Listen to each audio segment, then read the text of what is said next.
What's going on, everyone? It is late on a Tuesday night, so why not do a draft? At this point in life, I think just doing more drafts is the best way to distract ourselves from the fact that none of these might matter. But we're gonna keep doing them as if they will. So, doing another 12-teamer. That was seems to be a lot more indicative of actual advice since most people play in 10 or 12 team leagues. It doesn't help you as much to do 3 or 6 team drafts, even though I think those are actually a little bit more fun in best ball format. But we got pick number 7. Pick number 7 is honestly one of my least favorite. So we'll talk that through and see. Maybe I'll get lucky, but pick 7 is rough for me because the way I see it is you have a pretty strong, uh, you know, four running backs that come out. You got Christian McCaffrey, Saquon Barkley, Ezekiel Elliott, Alvin Kamara. Those comprise my top two tiers. Then you got Michael Thomas and Devontae Adams in my tier one receiver, and you have Miles Sanders and Dalvin Cook as my tier three running backs. I'm happy with either of those guys, but I feel like at 7 you're not really getting it either of those guys at value, and then it's what happens all the way back at pick 18 that normally ends up being a little bit annoying, because normally by the time we get back to pick 18, all of the good running backs are gone, but maybe one will slip through. And if not, at least you can still typically go either Tyreek Hill or Julio Jones. I wanted to try to do it like a robust running back draft and just see how that goes. Maybe start with 4 running backs and see what kind of a team we can make. But that's really going to be based on how the draft board goes, because you really, I think that's the number one lesson, that if there's anything that I could ever teach you by doing these drafts, is never come in here thinking that you're going to have the exact same strategy every single time, because that's just not how you win. You have to be willing to be fluid and change your mind on the fly if things go a certain way. You can have a preconceived notion or idea of how you want things to go, but at the end of the day, you got to be able to move with the draft room. So hopefully everyone shows up to their computer so we don't have to spend the entire time just waiting for the clock to tick down a whole minute. That was always a less than enjoyable time, but hopefully I can entertain you guys a little bit. I am dropping some more videos tomorrow. We are doing the Ravens, finishing up the Rams, doing the Ravens, and then jumping to the Saints next. So pretty happy with the way some of those videos came out. I know a lot of the rookie videos right now have been pretty popular. I think people getting ready for their rookie drafts. So for those of you that jump in at any point, if you want to ask a question while we're waiting for people that signed up for this draft to show up to their keyboard and actually do what they said they were going to do, feel free to ask questions. I'd love to go over some things with you guys. But there we go. So obviously it's pretty standard at this point. It's almost like a dead, like the ADP isn't probably going to change unless something happens between now and September. Christian McCaffrey, Saquon Barkley, Ezekiel Elliott is pretty much just the locked top 3 in pretty much any format. Alvin Kamara sometimes falls behind Michael Thomas. Dalvin Cook has still been moving around. I think there's still a general sentiment that he is going to sign. I'm of that mindset as well, but at the same point, if they're giving people the option to opt out of a contract, or not of a contract, but opt out of playing this season, and they don't have the contract that they are wanting, I don't really know how much incentive they actually have to put themselves at risk. We could see a lot of people sit out this year, and that would make everything that is already kind of hellish even more hellish. So I'm hoping that doesn't happen, but we'll see. So we're still waiting at this point to see who we're going to end up taking. I haven't taken too much Michael Thomas. I like Michael Thomas a lot, but I do think Devontae Adams is equally valued with him. And typically, I find taking a wide receiver early in the first round ends up giving me a running back I'm not happy with in the second. There was a point in time where you could get Miles Sanders around pick 18, and that made me excited, and I would be more than happy to start a draft Michael Thomas, Miles Sanders, but these draft rooms have really changed since then. So at this point, you can't really expect him to fall. Like, we can test the theory. I have Miles Sanders and Dalvin Cook right next to each other in the rankings.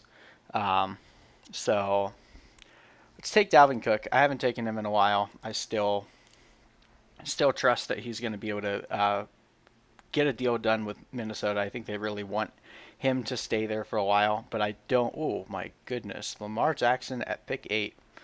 We just did our Lamar Jackson video earlier. That'll be going up tomorrow, I believe. If not, it'll be on Thursday. So that is the earliest I have seen Lamar Jackson go in a 12-team league. A very surprising move. Not sure the logic on that one, considering I've never even really seen him go early second. Could have grabbed a running back there and then snagged Jackson on the way back. So that will make things a little bit interesting for us coming back around.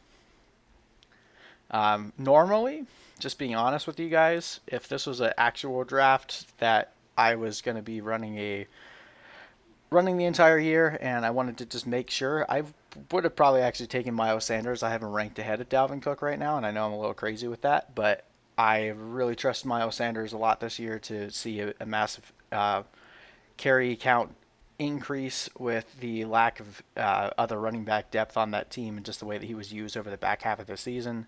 So, but just for diversity's sake, we'll take Dalvin Cook because I think I've taken Miles Sanders in well over half of my drafts at this point. So I'm a little bit overweight on Miles Sanders at this point.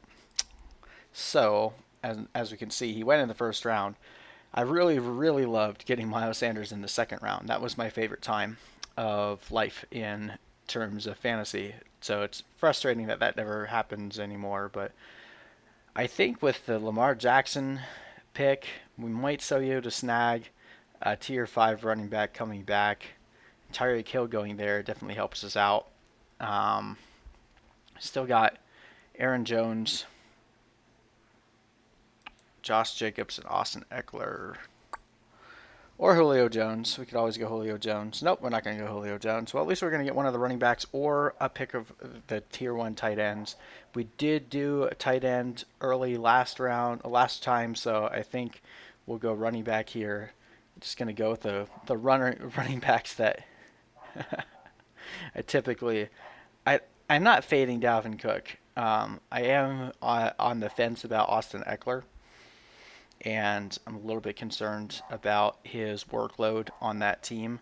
I've become a little bit more bullish on Aaron Jones, looking back more at the season last year and just really trying to get in the mindset of what the Packers are going to look like going into 2020. Yes, they do add AJ Dillon, but I don't really see him that much as a threat because, for one, he isn't very good.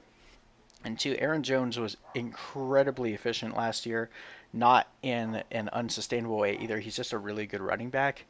And he didn't have a crazy opportunity share last year either, so he's going to have regression in the touchdown department, but I think he could still be a really efficient running back week over week. So I'm still fine with taking Aaron Jones as my RB2.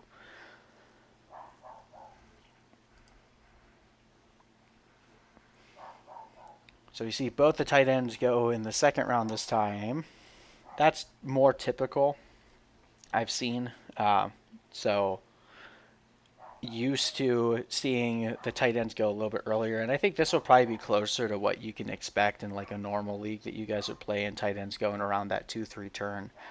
Still a bit stunned by that is saucy. So Chris Carson going at pick 212. I've never seen that either. The ADPs in these draft rooms are starting to get a little weird. I think it's because a lot of these guys just play in a lot of these drafts, and I think they're just trying to diversify a little bit and change things up. So good for them. Well, Carson going at pick 212. Geez, I've seen him fall all the way to the end of the fourth round, so that is really different, especially over Todd Gurley, Melvin Gordon, Jonathan Taylor. Actually, I haven't taken Jonathan Taylor in a while. I took him in a lot of the early drafts because I was able to get him in the fourth round pretty consistently, and now he's kind of risen, but I still really like him. I haven't taken much Todd Gurley. If he falls, I'm probably going to go Todd Gurley. Otherwise, it's very hard for me to resist DJ Moore or Allen Robinson. Their ADP has been all over the place too. So there's DJ Moore going at the pick 3-4. I've seen him go in the second round a lot as well. You gonna give me Todd Gurley? Or are you going to give me Allen Robinson? Okay, you're gonna give me Todd Gurley. Well, like I said, we're gonna go robust running back here. I want to see how it works out. Haven't really done it too much in these drafts, and honestly, it's probably a little bit more ideal to do that because you can typically pick up wide receiver production later with some of the later round stashes, especially now with you get guys that you can get at the very end of your draft, like Steven Sims. Now that Kelvin Harmon is down, I think he's going to have a lot more work. So it's a lot easier to cobble together some receiver production, even if it's not going to be as ideal. Again, he's got to kind of play the room. So guy in slot 5 is playing the opposite strategy of me. We'll see which team ends up looking better at the end. For those of you that never used sleep or drafters before, these are 1 quarterback, 2 running back, 3 wide receiver, 1 tight end, 1 flex, and 20 rounds. So you make a pretty deep team. No defenses, no kickers. Zach Ertz going before Mark Andrews is not something I typically see either, so that's a little interesting. This ADP is kind of all over the place right now.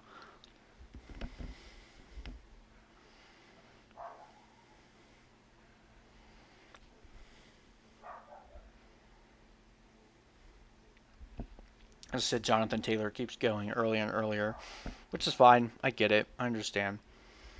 I think he'll end up being worth it towards the end of the year. It's kind of the MO with all of the rookies at this point. I feel like a broken record when I'm talking about them now. It's like, well, they're probably not going to be that great for September, but by the time you get to November, they should be good. Except for maybe Cam Akers. I think Cam Akers has lower upside than the rest of the rookies, but I think he actually starts off the hottest. So like if you can get Cam Akers early on, I think that ends up being better for your team, but you end up trading him for another guy that's going to end up finishing the year better. Maybe that ends up being the strategy this year.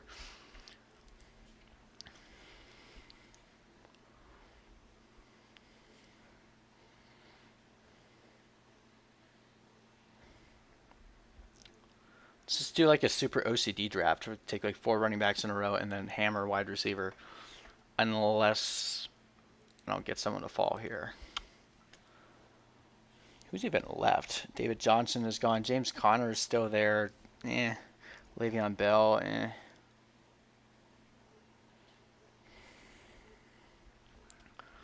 I love this team. Team 11 wins.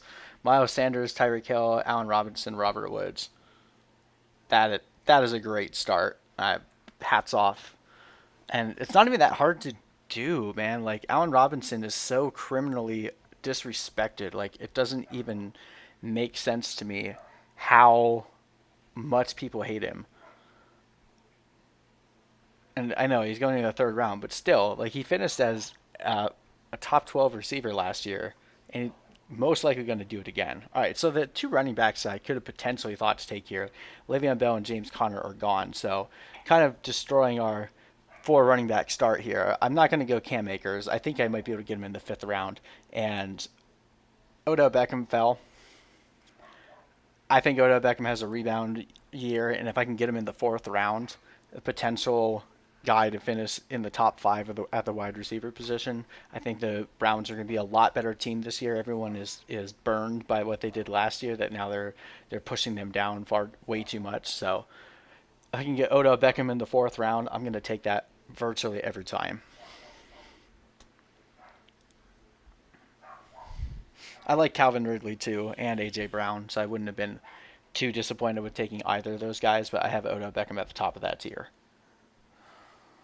Jeez. A little bit of a receiver run going now. We'll snag Cam Akers if he makes it back to us. Otherwise, we'll just start hammering receiver. Well, I could have taken Mark Andrews too, but well, I don't know what it is about Mark Andrews. I can't draft him. I think he's gonna do fine. Like I think he's pretty much guaranteed to finish in the top 5 of the tight end position, but I can't ever find myself pulling the trigger on him. There's just always another running back or wide receiver that I like more than him. If it was a tight end premium league, it might be a different story, but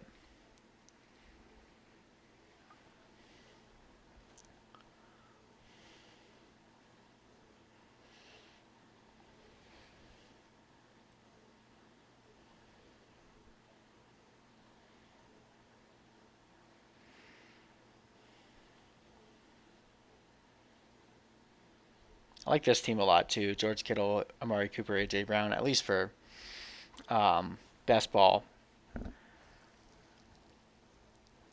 I think both of these guys are going to end up being boom or bust.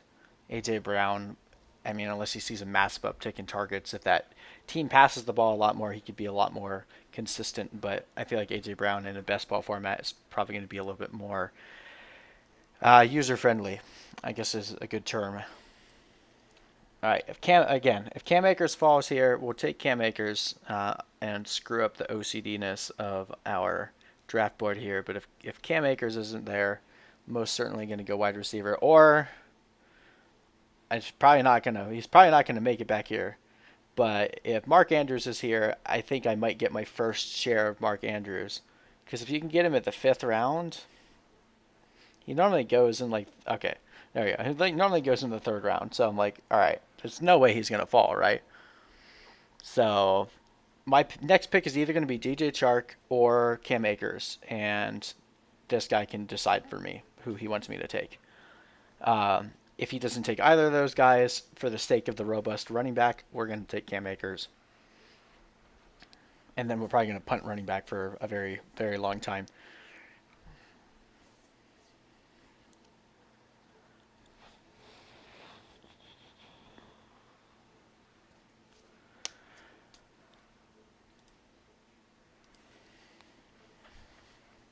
He went to the bathroom.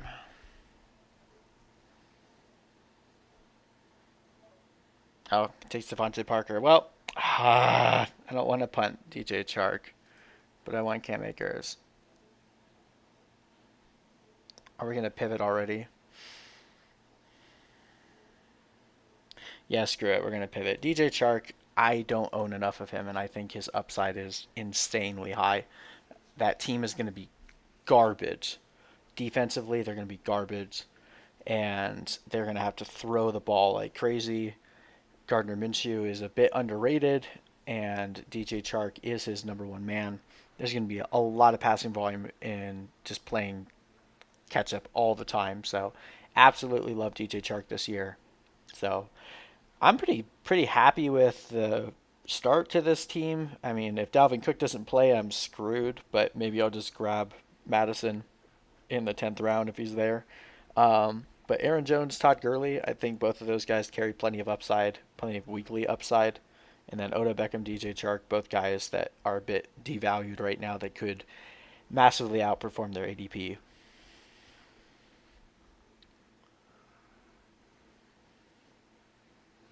I don't think Cam Akers makes it back to us, but we can still take another guy.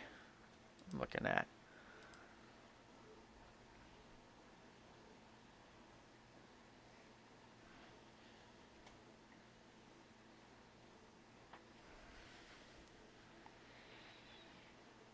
Still really surprised that Mark Andrews fell to the 5th round. I think that's the latest that I've seen him go. That very, very rarely happens.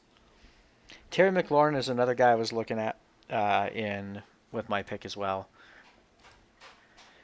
I don't like the team, but it's a similar circumstance to the Jacksonville Jaguars in that I think they're going to be forced to throw the ball a lot. And I mean, other than I like Steven Sims, but I mean he's definitely not a upper echelon talent. Like Terry McLaurin is like the only guy in town, so I think he's going to have a massive year.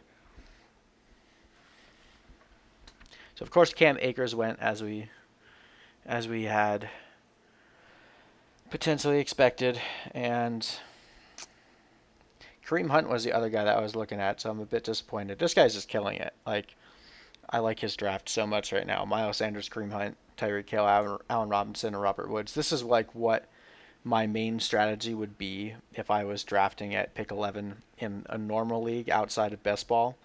Like just make sure you get Kareem Hunt later and get a nice trio of receivers from round 2 to round 4, and you're set. And get Miles Sanders obviously in the 1st round. So that that alone right there I think is a very optimal strategy. And then at this point, you can start thinking about if you want to, you could take your quarterback there. but you can wait until the 7th or 8th round and see if Dak Prescott or Kyler Murray falls to you, or even Russell Wilson. And then if not, just punt the quarterback into the double-digit rounds. I really like slot 11 this year. If I'm not in slot 1, 2, or 3, I want slot 11. Like if I had to choose. Um, Slot 12 is fine as well, but the nice thing about going in slot 11 is you can kind of guess what the person in slot 12 is going to take, so you can play game theory a little bit, and that's always fun.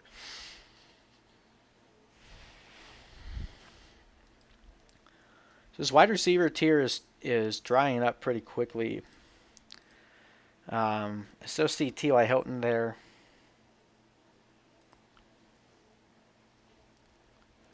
Don't know if he's going to make it to me. Marquise Brown is interesting to me, especially in a best ball format. But T.Y. Hilton was actually a really dominant receiver over the first half of the season last year. We just saw a really big drop off in production for Jacoby Brissett as the season went on. So Marquise Brown is gone. We're going to take T.Y. Hilton and just keep going with the disrespected receiver group here. Also happened to be the last guy in my tier 5. Well, I guess Julian Edelman is still there as well, but good job, Darius Geis. I've been waiting for someone else to take him. I take him in almost every freaking draft because I almost always get him in the 7th round, and I don't understand why he's always going that late, but whatever. Okay. So I've been debating too with these best ball drafts. Typically, you're limiting your upside by taking a handcuff, but if you get a guy like Ezekiel Elliott that it's pretty clear if he were to go down that Tony Pollard would be a top 5 running back, I almost feel like there is some strategy to, especially if you're going like running back 1 and then hammer a receiver for the next 4 rounds, just making sure that you don't lose that position is almost more optimal than taking a shot at like a flyer pick in the 10th round. Um,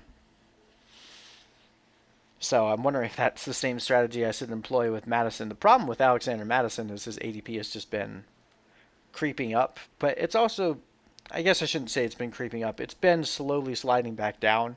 It jumped up all the way up to like the 7th round when the first news dropped about Dalvin Cook, and it seemed to slide back down to about the 9th or the 10th round. So if he's still there in the 10th, we'll think about it. But again, it does limit your upside in best ball because if Dalvin Cook signs, then Madison ends up not really doing anything and you have a wasted pick. Or if Dalvin Cook doesn't sign, you probably already lost the draft anyway because if you are going to beat a room of 12 people in a total points league, you're probably not going to do there if your first round pick is a bust.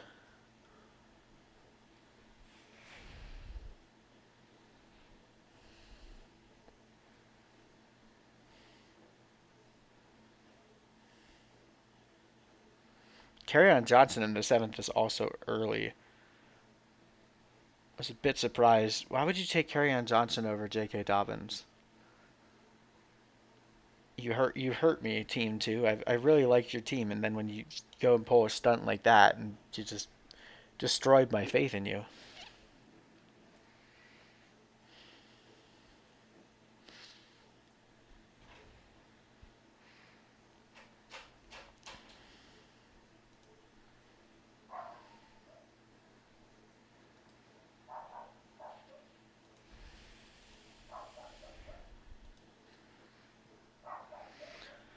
Okay, all right, cool.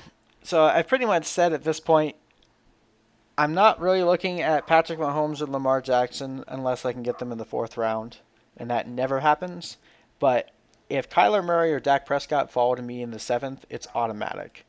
And since Dak Prescott is here, we're just doing it.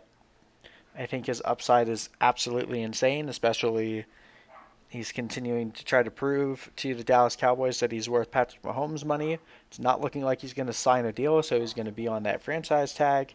Um, so fighting for money, still trying to get that contract, and that defense is going to be crap.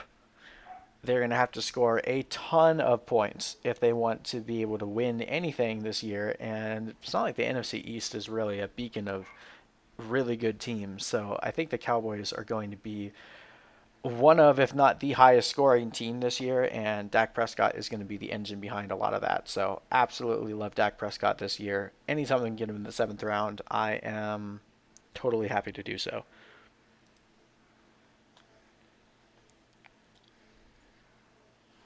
That, and there really wasn't any running back or wide receiver that I was very interested in at this point.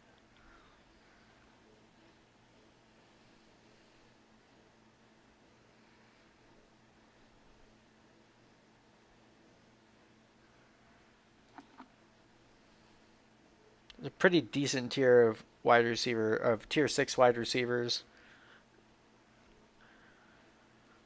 A lot of those are probably going to go between, well, at least right now until my pick 8 or 9. I'm debating whether I want to jump back to running back or go wide receiver here. If Deshaun Watson would have come back, I would have just said screw it and taken both of them, but that almost never happens in the 8th round. Not really considering tight ends. I did my Tyler Higbee video today, and I'm defending his honor, and I do think Tyler Higbee will end up being a really good value pick this year if you can get him in the 8th round or later. But in these best ball drafts, I'm less concerned about picking a tight end early because I think you can cobble together 3 guys later and just get a mashup of good enough starts that you don't really need to invest in an earlier pick. Um, it'll depend on who ends up falling, though, because there's not really anyone that's screaming out to me right now except for maybe Keyshawn Vaughn. I love how everyone thinks he's not going to be a thing when I don't know why everyone is so sold on Ronald Jones being a thing, but that's a different story. Debo, Julian Edelman. If Julian Edelman is there, I don't think he will be. I think he's going to go within these next couple picks. But if Julian Edelman is there, if we're just going to take all of the older receivers that value that nobody wants, and then we'll just grab Cam Newton in the 11th round and stack them.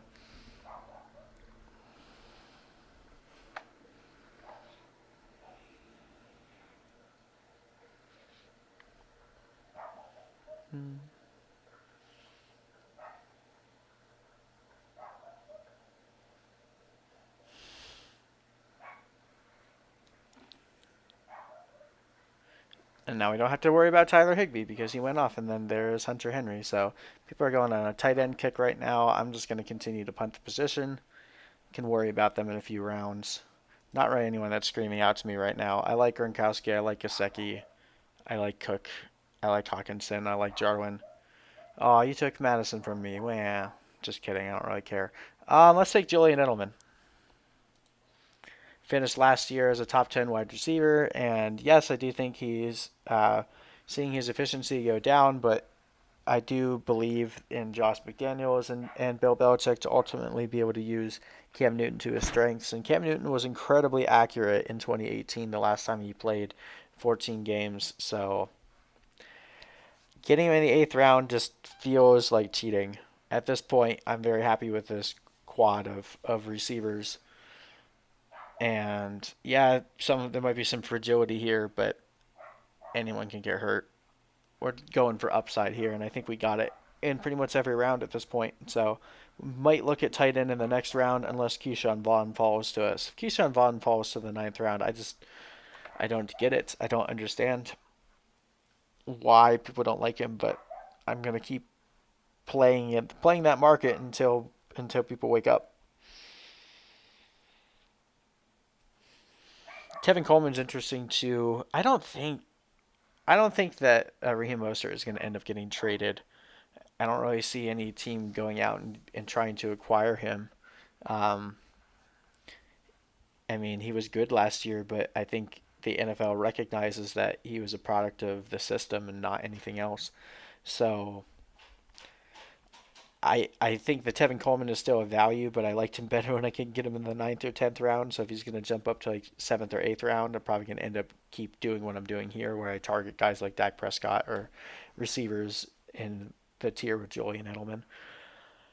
So we'll see what happens. Come August, people will probably have forgotten that he requested a trade, and Tevin Coleman will jump back down to the double-digit rounds, and you can keep getting him at a value. But as it stands right now, not the case. Tariq Cohen is also an interesting guy in best ball because he does carry a pretty high weekly ceiling. He gets a frick ton of targets in that offense.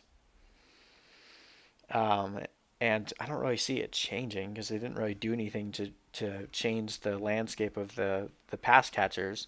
So they added Ted Ginn, and a bunch of old tight ends, or and I guess they added a rookie tight end too. But still, I so Tariq Cohen is a good best ball target, not someone I really care about in redraft. Matt Ryan, darn it, I really want Matt Ryan.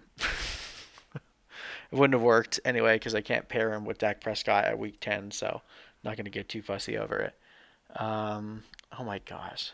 Are you seriously going to let me get Keyshawn Vaughn in the ninth round?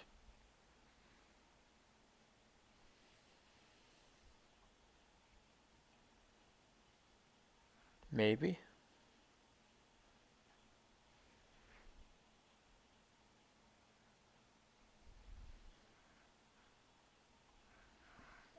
You are. Great. Wonderful.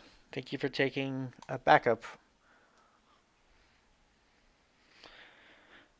Latavius Murray, Philip Lindsay, and then Keyshawn Vaughn.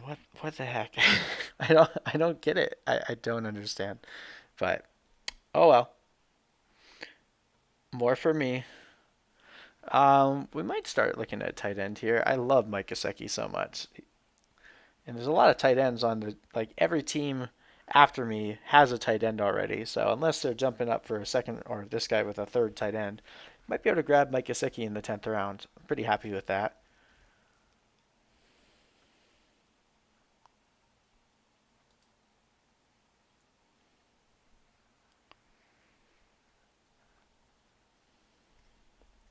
Could also go Carson Wentz, but I think with taking Dak Prescott early, I'd rather take a guy like Cam Newton in the 11th. Make sure I get my tight end shot with Mike Gesicki, or we just double up on tight end in the next couple rounds. This is kind of turning out okay. I I don't like pick 7 for some of the reasons I've already listed out, but I think this turned out all right. If you can still get Aaron Jones with your second pick, I think that ends up working out pretty well. Dak Prescott falling to us helped. Odell Beckham falling to us definitely helped. DJ Chark falling to us in the fifth freaking round definitely helped. I've seen DJ Chark has been going in the fourth round more and more and more, so getting him in the middle of the fifth makes me very happy.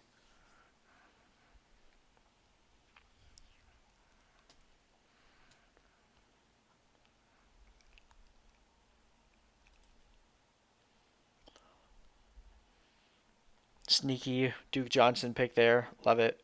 Of course, he's doing the thing we were talking about earlier. You're kind of capping your upside because if you're likely only one of those guys is really going to be fantasy relevant, and if David Johnson sucks, then Duke Johnson would be great, but then you wasted your third pick, and you could have had Mark Andrews or DJ Chark. There's so many people you could have taken: Odell Beckham, Keenan Allen, Calvin Ridley, AJ Brown. So in these best ball drafts, handcuffing very rarely makes sense. Is I guess my point. I like Darius Slayton a lot, but I have way too much exposure on him, and not nearly enough Mike Gesicki. So please don't take Mike Gesicki. Darrell Henderson.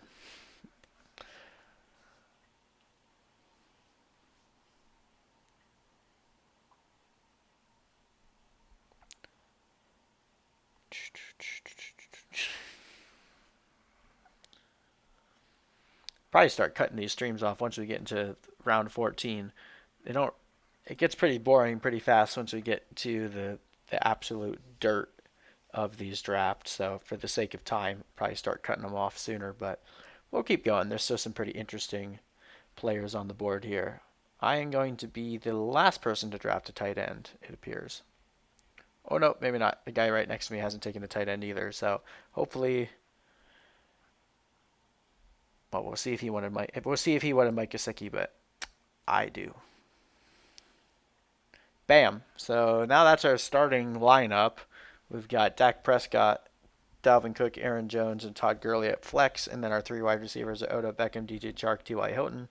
We've got Julian Edelman and Keyshawn Vaughn on the bench, and then Mike Gesicki. Yep, he was targeting a tight end. I don't know if he was targeting Gesicki, but the fact that he went Hawkinson right after makes me think that he was targeting Gesicki, and I'm really glad that we took him where we did. And that next tier of tight ends can actually dry up pretty fast. So I think my strategy at this point is probably go tight end, quarterback, and then get back to receiver. But we'll play it out. We'll play it out.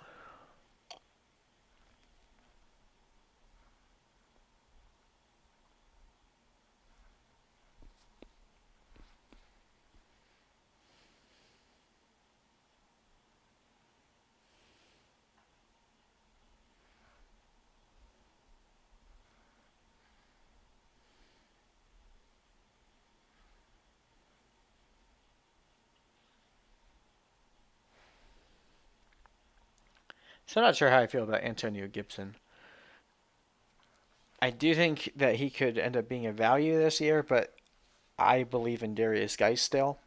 So if Antonio Gibson is going to have value, it's going to come from the passing game, which makes sense. They don't have any real tight end to speak of other than Terry McLaurin.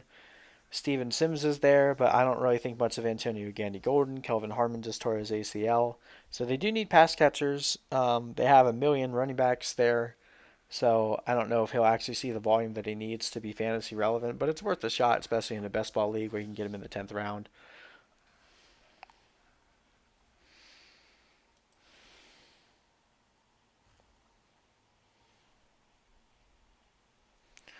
I'm glad people are finally fading Sony Michel.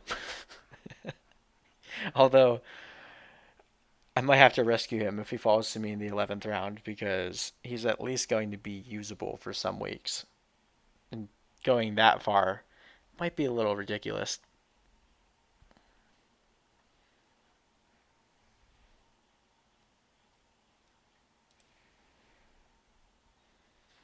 Not really that thrilled with the receiver options at this point. Like I said, if we can just punt them at this point.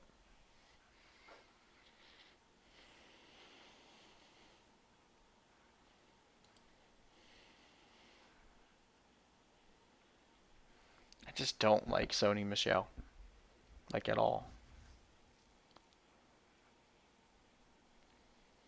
That's always like the hardest thing.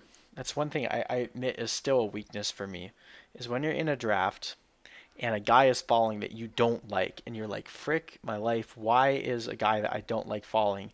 Could someone else please just take him? I don't want to take him.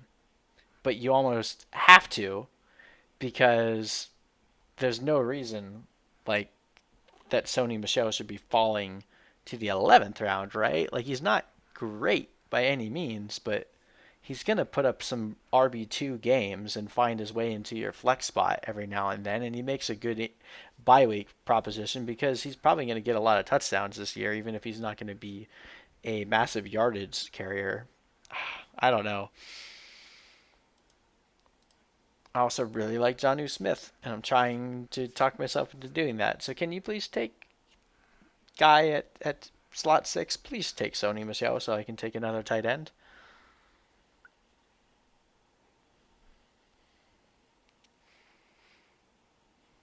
Only reason why I'm even considering Sony and Michelle is some of the high stakes guys that I follow are actually into Sony Michelle this year. And what happened? Uh oh, we're lagging. Oh gosh, I hate myself. I hate this, but I gotta rescue him. He's like 3 rounds past his ADP. Jack freaking Doyle.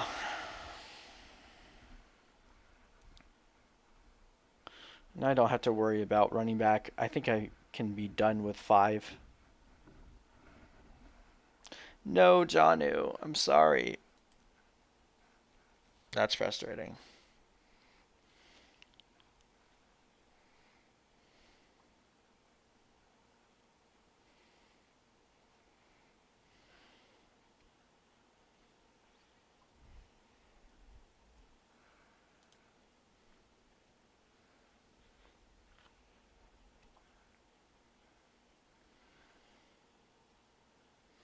And Matt Stafford goes later and later and later.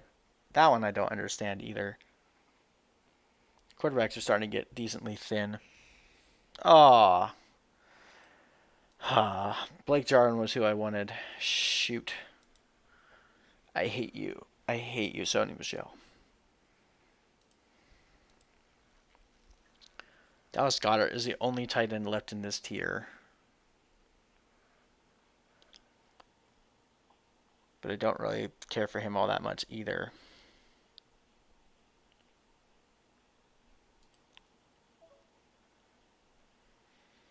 Do I go Cam? Can I punt Cam Newton and get him in the 12th round or the 13th round? I don't know. Tight ends are drying up. Let's take Dallas Goedert and we'll roll the dice. Since we have Dak Prescott, we'll roll the dice and see what we can get at quarterback coming back. If we can get one of Cam Newton, Ryan Tannehill, Jared Goff, Kirk Cousins, or Jimmy Garoppolo, I'm still fine.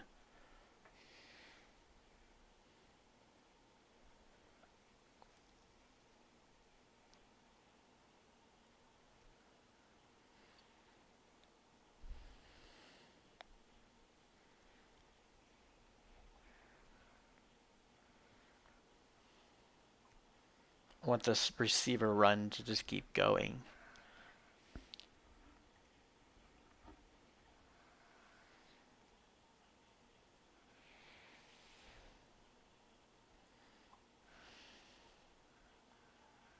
I like how people are still drafting Devonta Freeman too. That one is fun.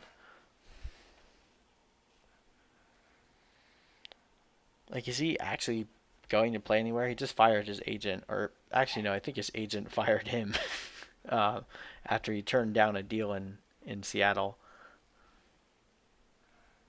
So I don't blame him or her. I think it was a her.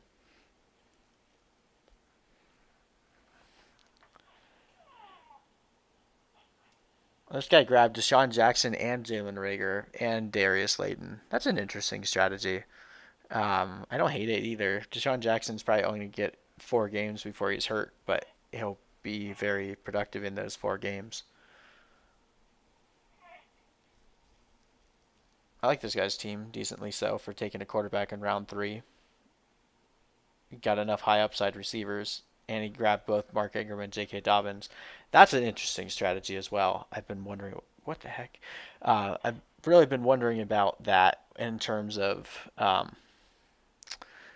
is it a good idea to just grab Ingram and Dobbins? I think if you can get Dobbins at enough and Ingram at enough value, I'm open to doing it because Ingram is going to be pretty valuable to start the year, and Dobbins will most likely take over as the season goes on.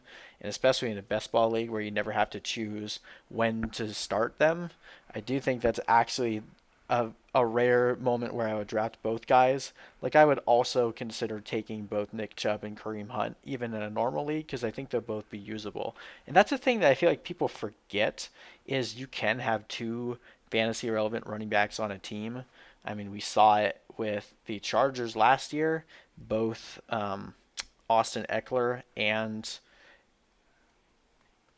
Melvin Gordon were valuable running backs. We've seen it in Detroit before.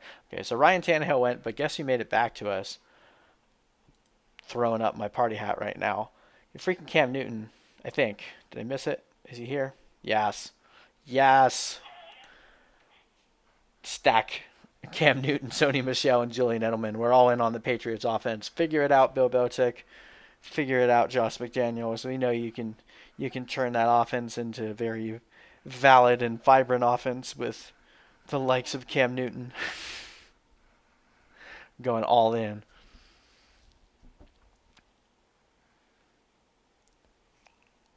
Eric Ebron. I'm really surprised Cam Newton fell that far. Why would someone draft Jameis Winston?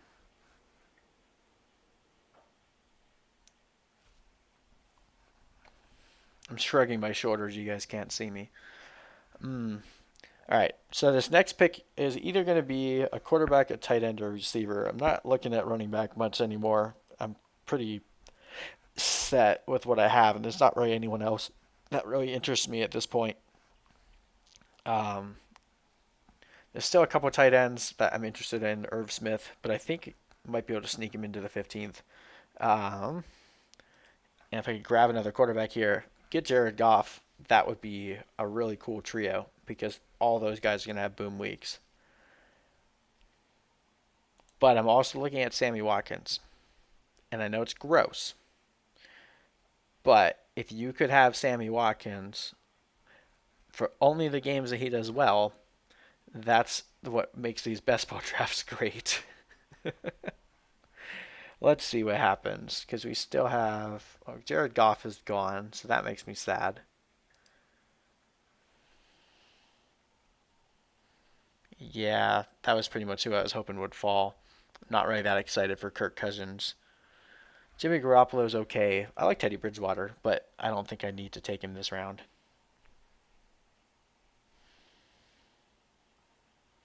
All right, come on, Watkins.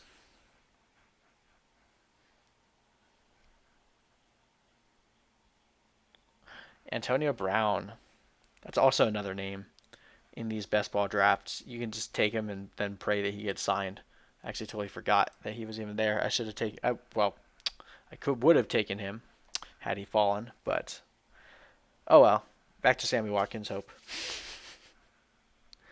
Sammy Watkins is very forgotten about in season long best ball formats. Like nobody freaking wants him, which I'm okay with. Also be okay with Preston Williams, but I think I like the upside of Sammy Watkins more. I just have like all of the forgotten receivers with T.Y. Hilton, Julian Edelman, Odell Beckham, and if I get Sammy Watkins, that'll just be the cherry on top of the forgotten receiver Quint. Be number well, I guess only four of them because DJ Chark isn't really being forgotten; he's just being undervalued.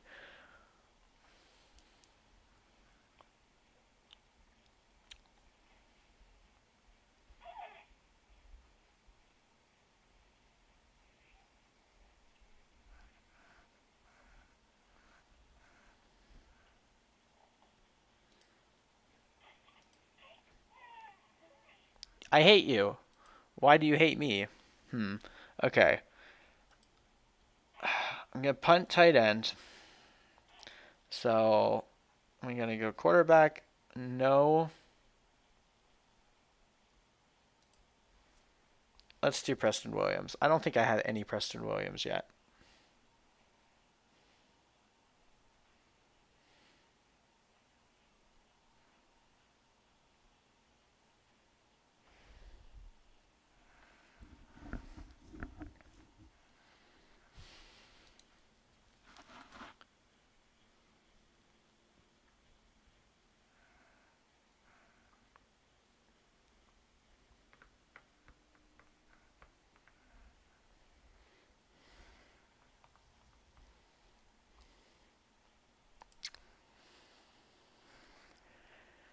Hmm. I'm hoping either Kirk Cousins or Gardner Minshew makes his way back because I'd rather not venture into tier 7. That tier just scares me. Did this guy just take. Okay, no. I thought the guy that took J.K. Dobbins and Mark Ingram also took Justice Hill. That would have been interesting.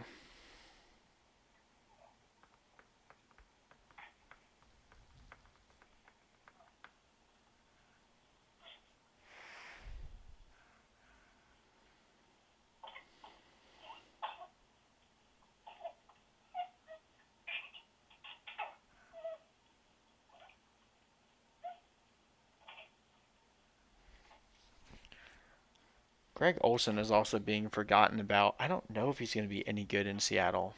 Ah, oh, frick you. Gosh darn it. All right. Well, we're screwed at quarterback. Andrew Luck is gone.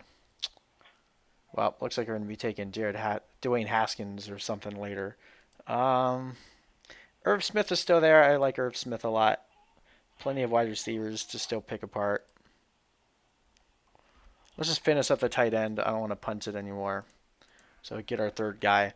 Now that I have 20 rounds, there's no excuse to not take 3 quarterbacks and 3 tight ends. So I really like just taking guys that I'm happy with having. Oh man, all the quarterbacks are disappearing.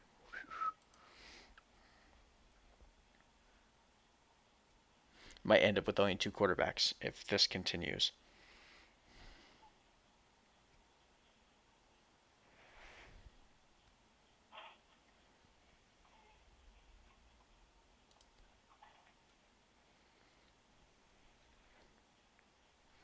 You have 3, you have 3.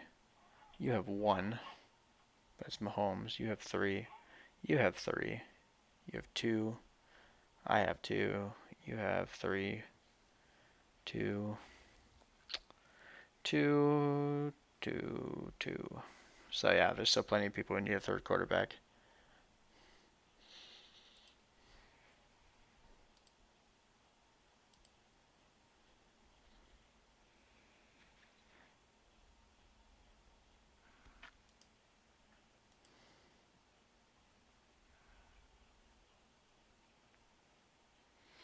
I would take Nick Foles. I just don't trust I don't know what the Bears are actually going to do. Like, watch them just start Mitch Trubisky for the hell of it, even though they're paying Nick Foles so much money. I might just take Dwayne Haskins because I know he's going to play. So I hate pick 7. You have to wait so long between picks. You normally miss out on the guy that you're really hoping falls. Although that didn't happen every time.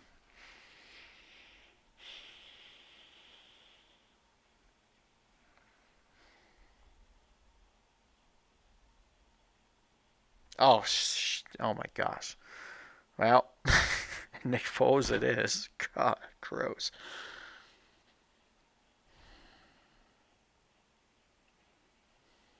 Or you just say screw it, only go with 2 quarterbacks. Or you take Tyrod Taylor, but he has the same bye week. We're aft. Just take Nick Foles and Mitchell Trubisky. Ugh. There's still so many good receivers.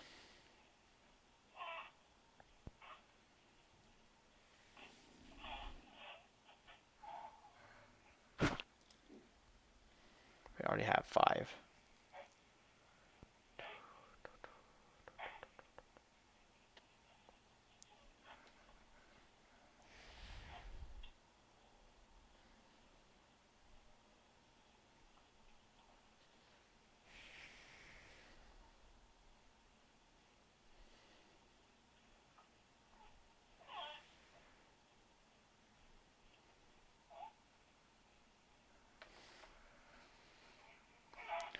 Could just say screw it and take Jarrett Stidham with our last pick.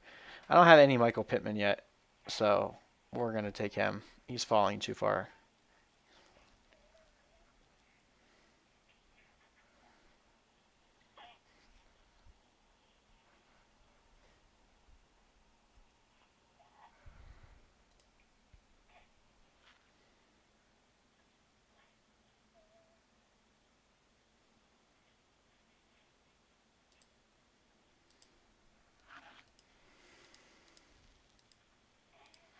I like Brandon Ayuk there too, but there goes Nick Foles. So yeah, we're pretty much stuck with either taking Tyrod Taylor or we could do the Dolphins quarterbacks. I don't think I have any Tua at this point.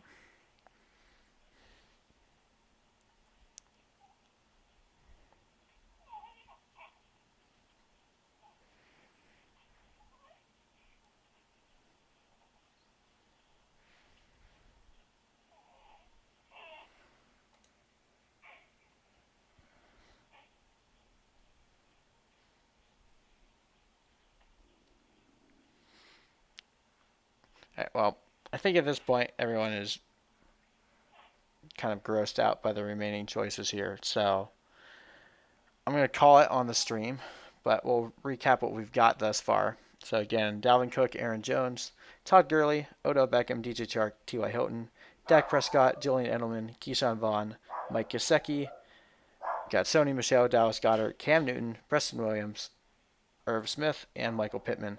And if he's there, we're going to take Tua.